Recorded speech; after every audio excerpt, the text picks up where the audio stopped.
দর্শক, এর মধ্যেই আপনারা জেনেছেন আফ্রিকার দেশ মোজাম্বিকে ইতিহাসের সবচেয়ে ভয়াবহতম রাজনৈতিক অস্থিরতা বিরাজ করছে। আফ্রিকার দেশ মোজাম্বিক বাংলাদেশের অর্থনীতির জন্য খুবই গুরুত্বপূর্ণ একটি দেশ। এখানে বসবাস করছে বাংলাদেশের লক্ষাধিক প্রবাসী রেমিটেন্স যোদ্ধা। বর্তমানে যারা সেখানে অবস্থান করছেন তারা বলছেন আজকের রাতটি হচ্ছে মোজাম্বিকের ইতিহাসে সবচেয়ে কালো একটি রাত। এমন ভয়াবহ লুটপাটের ঘটনা মোজাম্বিকের ইতিহাসে আর কখনো দেখা যায়নি। স্থানীয় পুলিশ প্রশাসন সেখানে অনেকটা নীরব ভূমিকা পালন করছে, নিচ্ছে না কোনো প্রতিরোধমূলক ব্যবস্থা। চোখের সামনেই তিলে তিলে গড়ে তোলা ব্যবসা প্রতিষ্ঠান নিমিষেই ধূলিসাৎ হয়ে যেতে দেখছে বাংলাদেশিরা। দর্শক, আরো ভয়াবহ তথ্য হচ্ছে সেখানে নেই কোনো বাংলাদেশি দূতাবাস, যার ফলে বাংলাদেশিদের ভুগতে হচ্ছে চরম উৎকণ্ঠা এবং নিরাপত্তাহীনতায়। দর্শক, মোজাম্বিকের সার্বিক পরিস্থিতি সম্পর্কে আমাদের জানাচ্ছেন মোজাম্বিক অবস্থানরত বাংলাদেশি একজন ব্যবসায়ী। আসসালামু আলাইকুম। আমি একজন মোজাম্বিক প্রবাসী। আমি মোজাম্বিকের অবস্থান করতেছি। এখন মোজাম্বিকের অবস্থা খুব ভয়াবহ।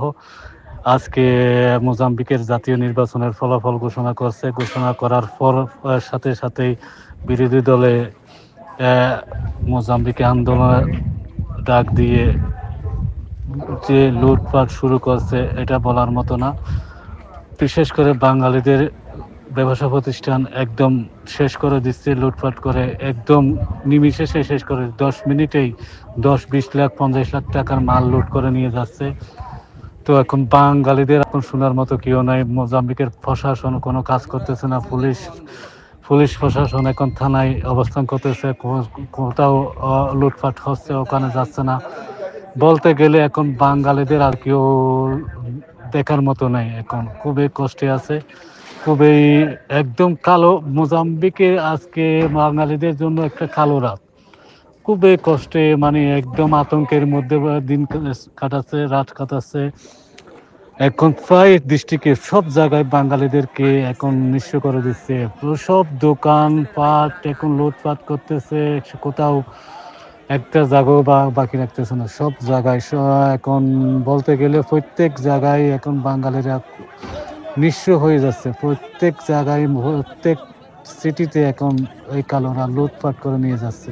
কোটি কোটি টাকা সকালে মাল ছিল, দুপুরে বিকালে গিয়ে আজকে সন্ধ্যার মধ্যে শেষ করে দিল, জিরো জিরো করে একদম নিঃস্ব করে দিচ্ছে। আল্লাহর ভরসা, এখন ভরসা করার কেউ নেই।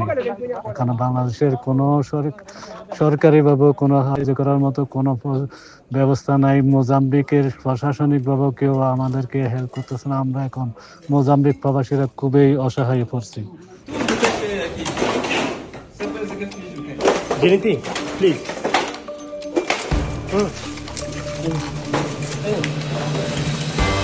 Gente,